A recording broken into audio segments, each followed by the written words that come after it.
ఇప్పుడు 4 నామాలు వరుసగా ఉంటాయి చూడండి. పద్మనాభ, దామోదర, సంకర్షణ, వాసుదేవ, ప్రద్యుమ్న, అనిరుద్ధ. వైష్ణవ సంప్రదాయం ప్రకారం ఇవి 4 సృష్టికి వ్యూహాలు. అది మనకి ప్రస్తుతం అవసరమైన విషయం కాదు, అది వేరే చర్చ, తర్వాత ఎప్పుడైనా చెప్పుకుందాం. ఈ 4 చూస్తే భేదాలు మధ్యలో ఉండవండి. సంకర్షణుడు ఎవరు? బలరాముడు. వాసుదేవుడెవరు? ఆయన తమ్ముడు.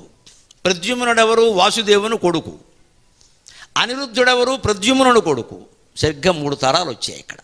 సంకర్షణుడు, వాసుదేవుడు, ప్రద్యుమ్నుడు, అనిరుద్ధుడు. అంటే అన్నగారైనా, తమ్ముడైనా, కొడుకైనా, మనవడైనా, జీవితంలో ఏ బంధమైనా అన్నీ భగవద్బంధాలే.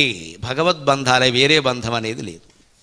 చిన్నజీయర్ స్వామి ఇప్పటికీ ఎక్కడైనా ప్రవచనం చెబితే ముందు భగవద్బంధులారా అంటారు మొట్టమొదటి మాట. నాకు ఆశ్చర్యంగా ఆనందంగా ఉంటుంది. భగవద్బంధులారా, ఎంత గొప్ప మాట అది.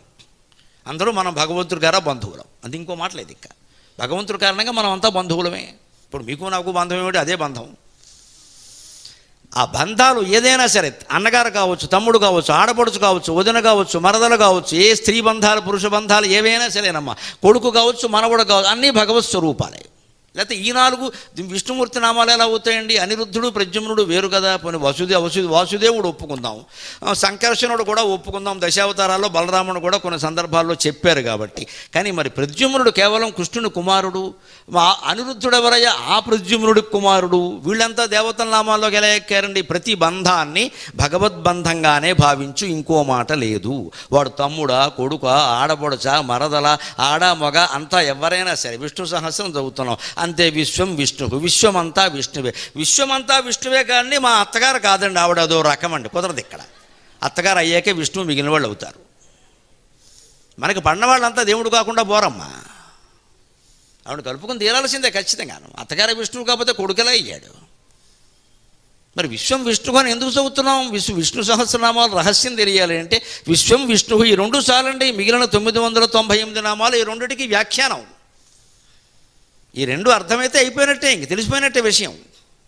అది చదవడం అంతా ఎందుకంటే ఈ 2 అర్థం చేసుకోవడానికి. విశ్వమంతా విష్ణువే అంటున్నావు, ఎలా దెబ్బలాడతావు నాతోటి? నీతోటి ఎలా వస్తుందమ్మా దెబ్బలాట? సర్దేసుకోవాలి. అది భగవత్ స్వరూపం కదా, సర్దేసుకోవాలి.